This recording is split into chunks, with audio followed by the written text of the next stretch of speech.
सभी भक्तों के चरणों में दास का शत शत नमन। आज प्रभु कृपा से मुझे प्रभु की बात कहने का सुअवसर मिला है। हमारे गुरुदेव ने कहा है वाणी में,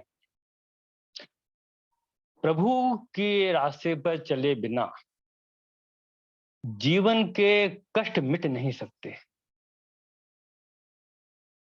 वाणी में उन्होंने खोल खोल के कहा है, भय भ्रम में जीव दहकाए, भय भ्रम में जीव दहकाए, सतगुरु मिले तब संकट जाए। हर व्यक्ति यहां दुखी है, इसलिए गुरुदेव कह रहे हैं भय भ्रम में जीव दहकाए। हर जीव भय और भ्रम में परेशान है। सतगुरु मिले तब संकट जाए। रास्ता नहीं मिल रहा है, इधर जाऊं। जब प्रभु की कृपा होती है तभी हमें सच्चे सद्गुरु मिलते हैं, उनका ज्ञान मिलता है, उनकी कृपा से ही इस रास्ते पर चलने का सुअवसर मिलता है। गुरुदेव ने कह भी दिया है, शरीर वफा नहीं करेगा, जो पल पल नाश की तरफ जा रहा है और एक दिन मृत्यु के रूप में सर्वनाश हो जाएगा। शरीर वफा नहीं करेगा, मौत छोड़ेगी नहीं। कार्य महान है, मनुष्य जन्म में प्रभु को प्राप्त करना यही कार्य है। इसी के लिए हम संसार में आए हैं। गुरुदेव कह भी रहे हैं, मानुष जन्म सफल होए जब प्रभु दाता चित्त आए। वरना और योनियां और मनुष्य योनियां बराबर ही हैं। ये तभी श्रेष्ठ है जब हम हमारा जन्म प्रभु को प्राप्त करने के लिए लगे। हमारे जीवन का सारा कार्यकलाप का केंद्र बिंदु हमें प्रभु से एकाकार होने वाला हो। कह रहे हैं, मानुष जन्म सफल होए जब प्रभु दाता चित्त आए। प्रभु के सिमरन कार्य ने ये दुर्लभ जीवन पाए। ये जीवन तभी दुर्लभ है जब हम प्रभु से एकाकार हो रहे हैं। तो आज मेरे मन में भाव आया कि मैं ईश्वर विश्वास, प्रभु विश्वास पे ही कुछ गुरुदेव के शब्दों को और भी संतों की बात को आपके सामने रखूं। किसी प्रेमी ने गुरुदेव से कहा कि ईश्वर विश्वास की कसौटी क्या है। ईश्वर के विश्वास के बिना हम इस रास्ते पर चल ही नहीं चलते। ये तो त्याग का मार्ग है और त्याग हम तभी कर सकते हैं जब हमारे अंदर ये बात बैठ जाए, जो जितने भी शास्त्र हैं, हमारे गुरु का ज्ञान है, जो कह रहा है वो सत्य कह रहा है। सत्संगत सत साधना, सत्संगत सत साधना, सत्पुरुषों से प्यार, मंगत मिले त्याग तब जब गहरा चित्त विचार। त्याग तब मिलेगा, मिलता है त्याग, होने करने में तो कष्ट होता है। प्रभु की कृपा से त्याग मिलता है, संसारी विषय भोगों का त्याग जो हमारे मन को तपा रहे हैं। सत्संगत सत साधना, सत्पुरुषों से प्यार, मंगत मिले त्याग तब जब गहरा चित्त विचार। ये जो गुरुदेव कह रहे हैं, इस पे हमारा महाबत चिंतन हो। कह रहे हैं, महाराज जी, ईश्वर विश्वास की कसौटी क्या है, कैसे हम इस रास्ते पर चलें। ये तो त्याग का मार्ग है। पहले हमारा ये कंसेप्ट क्लियर नहीं कि त्याग किन चीजों का करें। हम विषय भोगों का त्याग जो हमें तपा रहे हैं, तो त्याग क्या हुआ, वो तो आनंद हुआ। कह रहे हैं प्रेमी जी, ईश्वर विश्वास की बड़ी गंभीर परीक्षा है। ईश्वर विश्वास में पक्का इंसान लाभ और हानि में एक बराबर रहता है। जैसे रामायण में आया, सुख हर्षई नर दुख बिखलाई। जो सामान्य लोग होते हैं वो सुख में हर्षित होने लगते हैं, और थोड़ा सा भी दुख आया तो परेशान होने लगते हैं। सुख हर्षई नर दुख बिखलाई, दो सम धीर धरई जग माही। जो धीर पुरुष होते हैं, जो गुरुदेव के रास्ते पर चलते हैं, प्रभु के रास्ते पर चलते हैं, वो संसार में न्यूट्रल होकर चलते हैं, गंभीर रूपी रसायन को लिए रहते हैं। कह रहे हैं मालिक की मर्जी में रहने की आदत पूर्ण और पक्की हो जाती है। चाहे वो राज पर बैठे, वहां भी वो हर्षित नहीं होंगे, और गहरी मुसीबतों को प्राप्त हो जाएं तो वहां उन्हें दुख नहीं होगा। वो समझते हैं संसार है ही नश्वर, इसमें तो काम चलाना है। हमारे गुरुदेव संसार उनके लिए जीरो था, ना खाते थे, ना पीते थे, ना सोते थे, संसार को जीत लिया था। तो काय का सुख और काय का दुख संसारी उनके मन में नहीं था।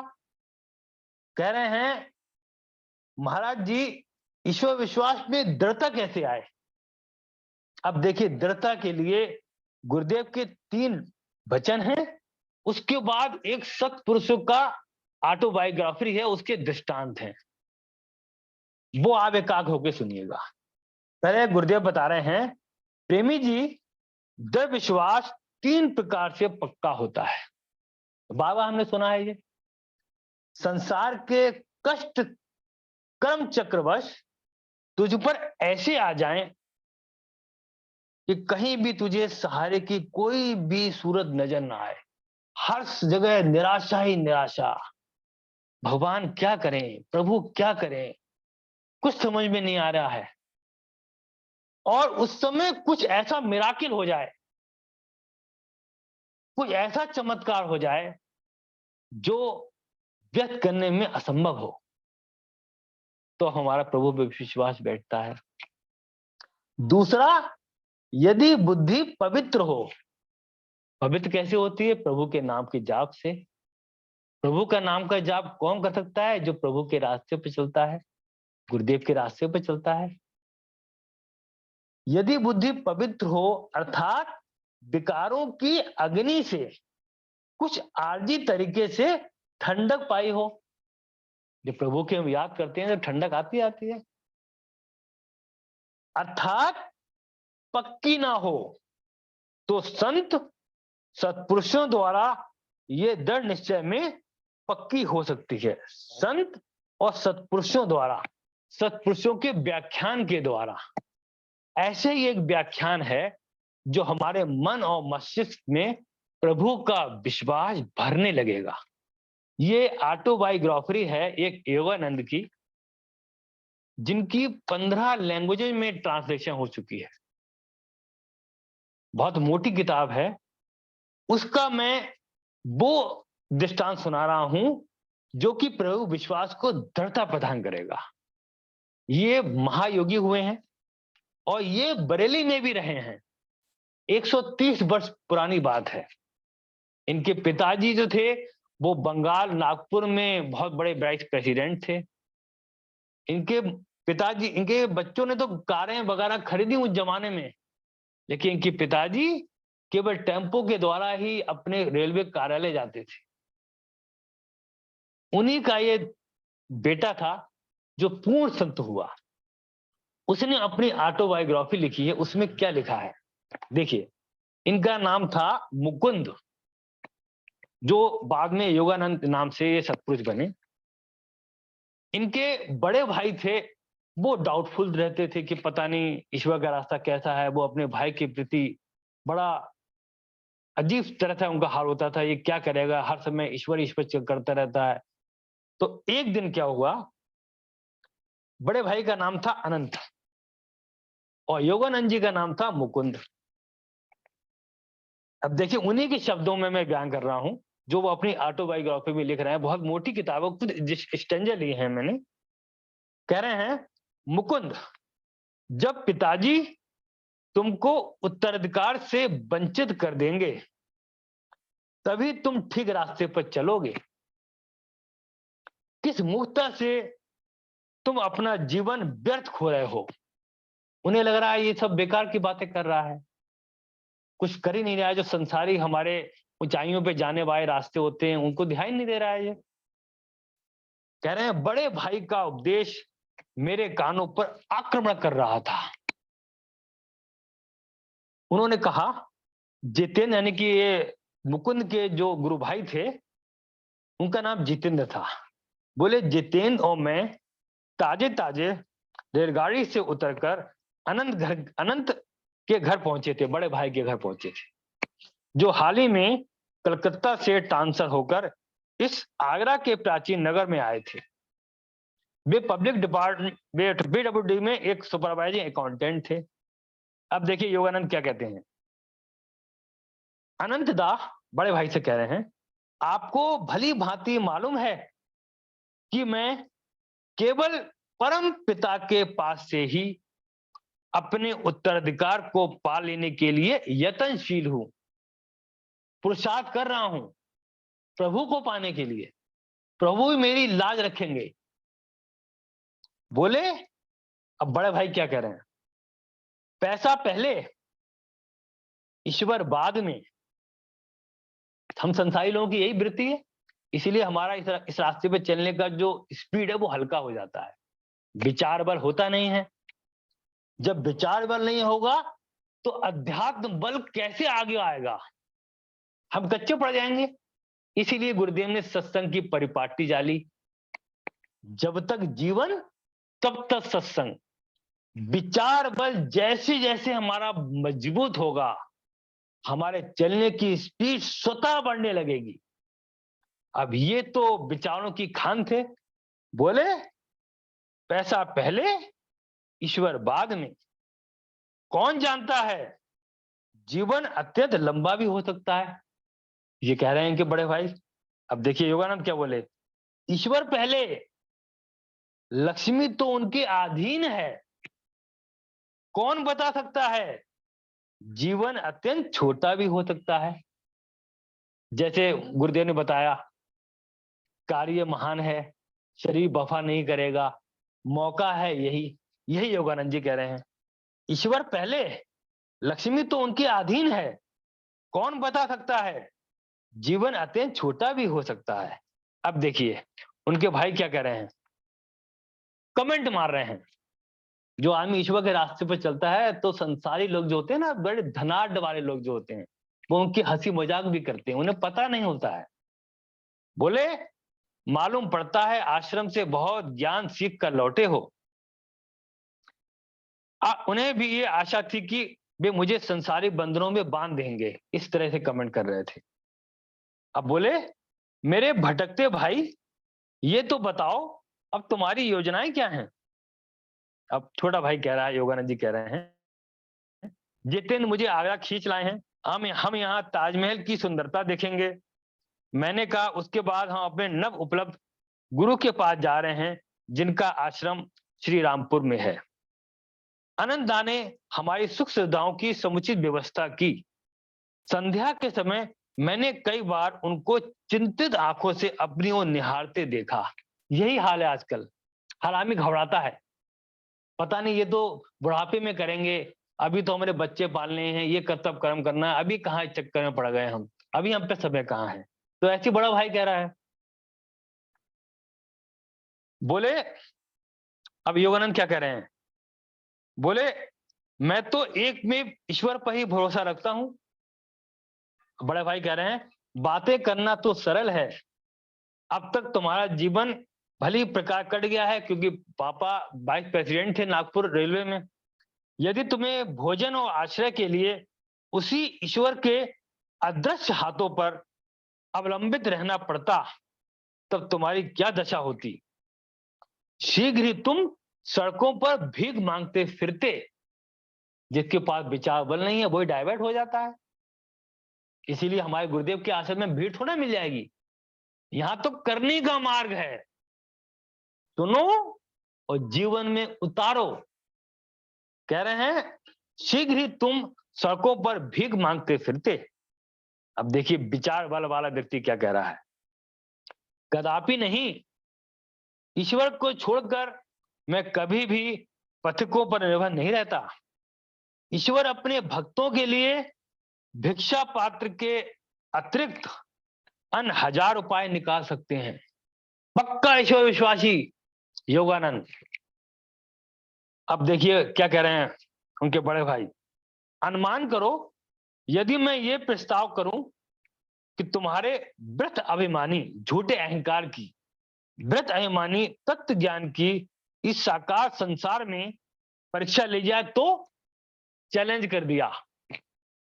अब देखिए योगानंद क्या कह रहे हैं, मुझे स्वीकार है, क्या आप ये समझते हैं ईश्वर केवल काल्पनिक संसार तक ही सीमित है?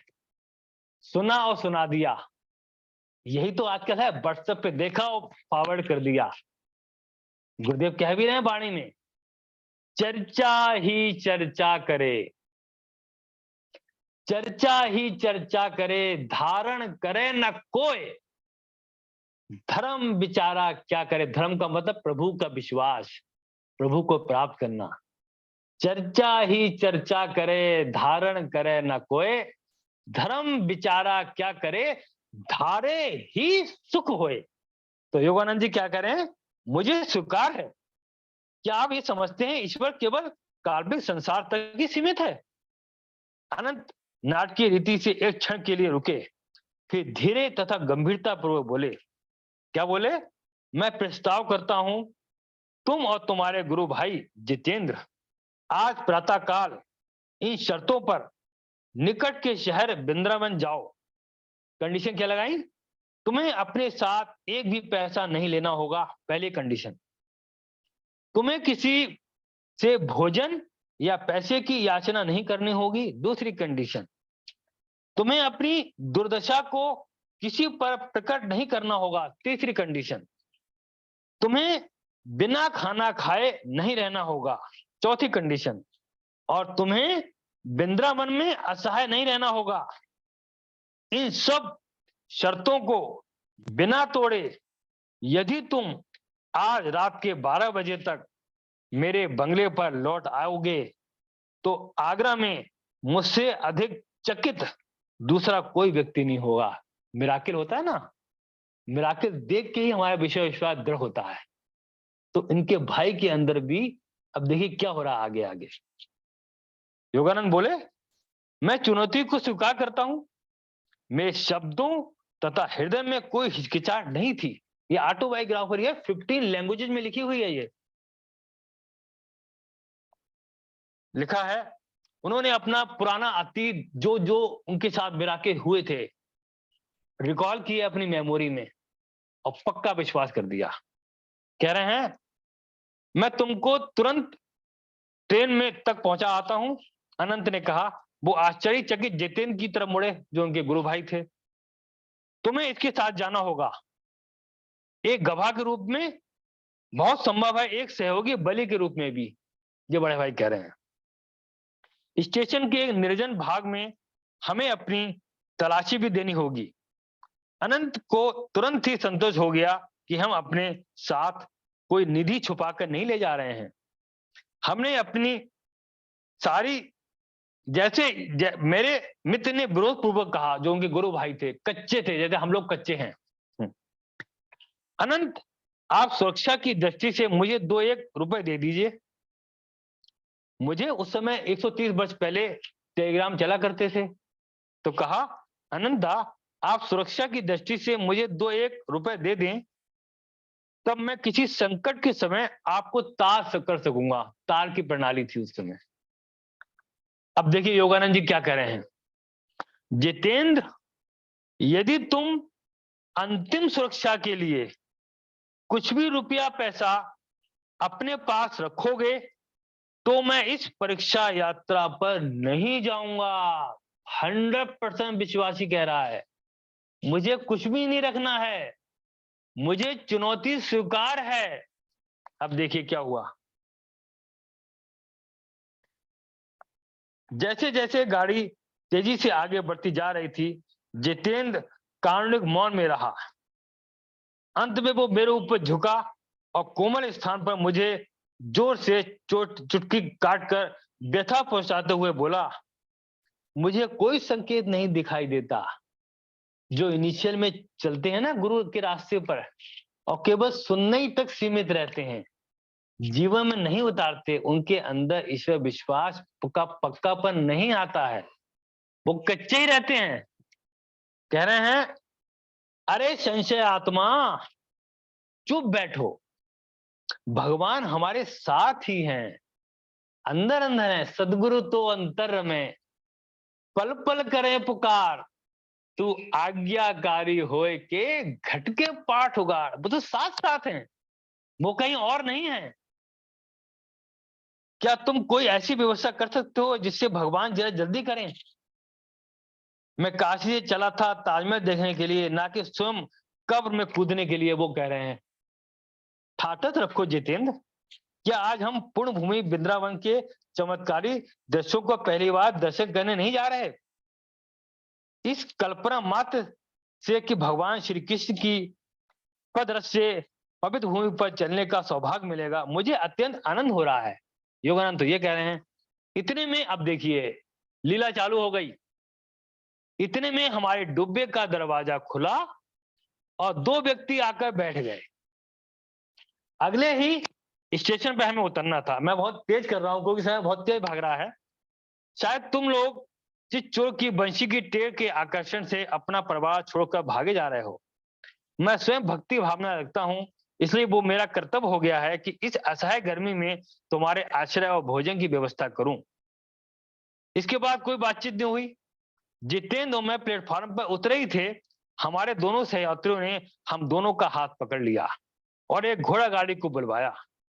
घोड़ा गाड़ी एक भव्य विशाल आश्रम के सामने आकर खड़ी हो गई, जहां पर हम लोग उतर गए। एक मुस्कुराता हुआ लड़का चुपचाप हमें एक प्रशस्त खाने में ले गया। शीघ्र ही वहां एक सौम्य दर्शना पौड़ महिला आ पहुंची। गौरी माँ, अब वो देखिए वो क्या कहें। गौरी माँ, राजकुमार नहीं आ सके, अंतिम क्षण में उनका कार्यक्रम बदल गया, इसके लिए उन लोगों ने खेद वेद किया, किंतु हम अन्य दो अतिथियों को लेकर आए हैं। ट्रेन में बैठते ही इनकी ओर में खिंच गया, क्योंकि ये किस भक्त प्रतीत हुए। हमारे परिचित सज्जन ने दरवाजे की ओर बढ़ते हुए कहा, युवक मित्रों नमस्कार, हरि की इच्छा हुई तो फिर मिलेंगे।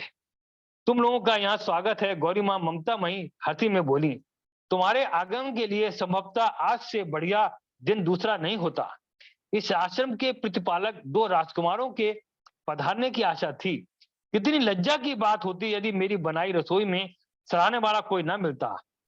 इन मधुर शब्दों का जितेंद्र पर आश्चर्यजनक प्रभाव पड़ा। उसके नेत्रों से आंसू निकलने लगे।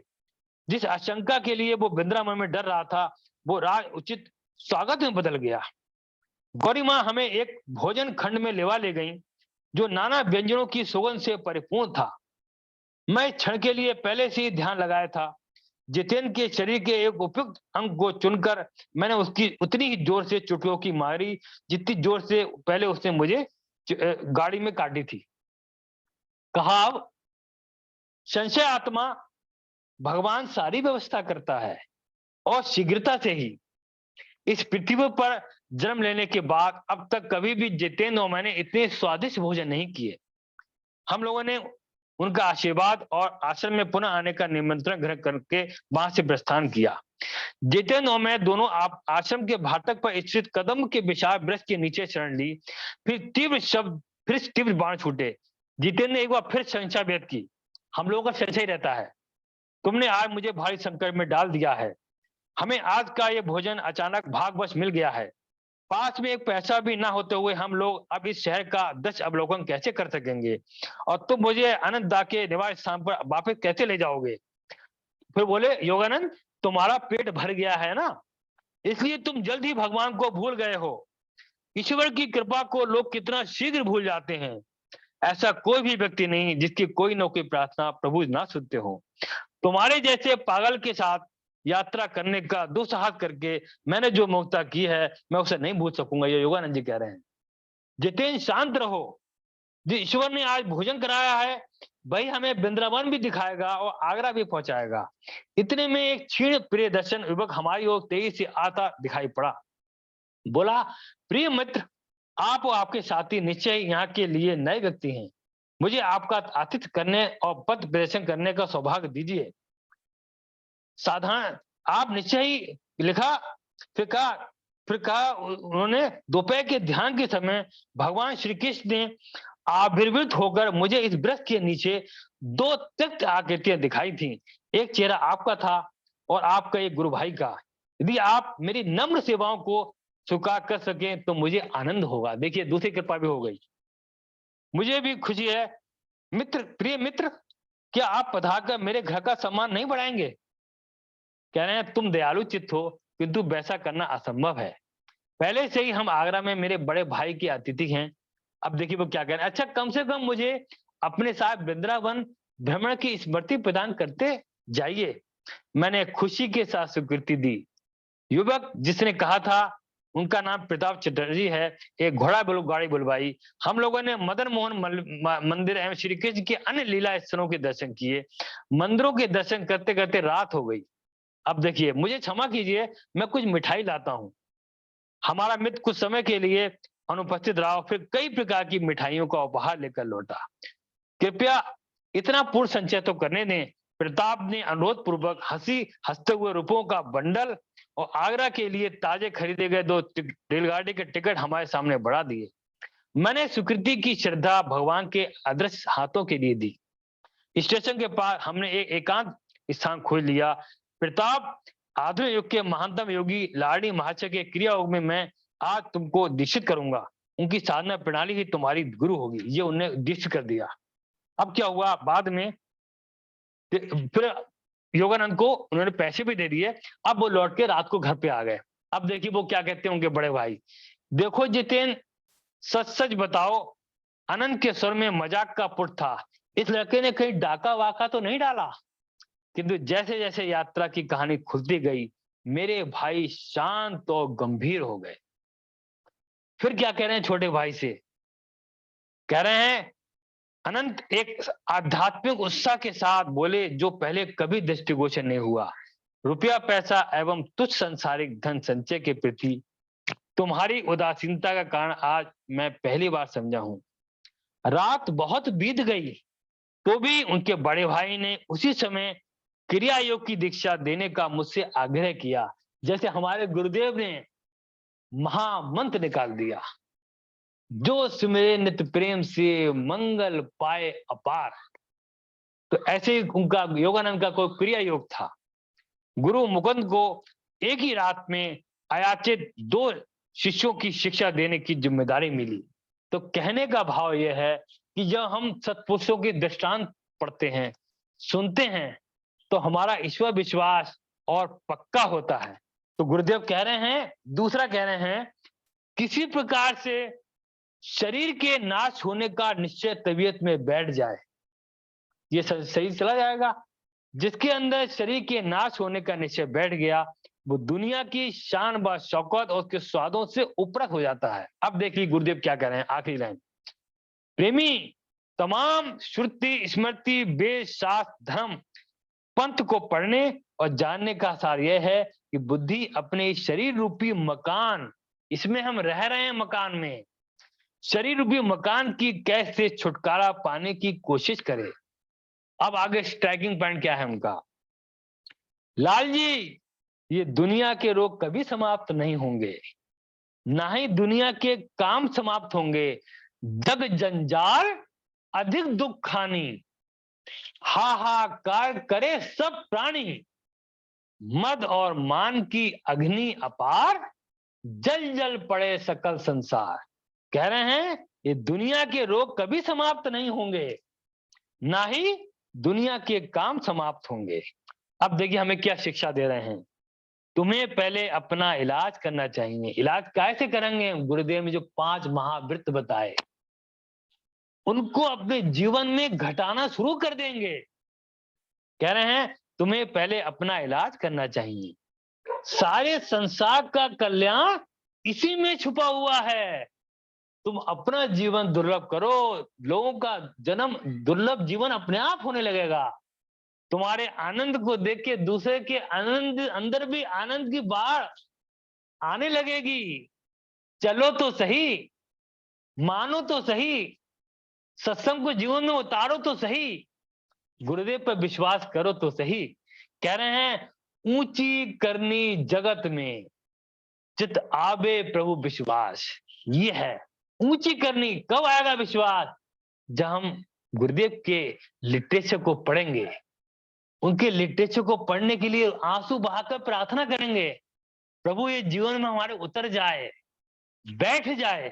कह रहे हैं चाहे कैसी भी मुसीबत या परेशानी आ जाए, चाहे दुनिया का कुछ भी क्यों ना हो जाए, यानी दुनिया उलट पुलट क्यों ना हो जाए, ये ऋषि कह रहे हैं।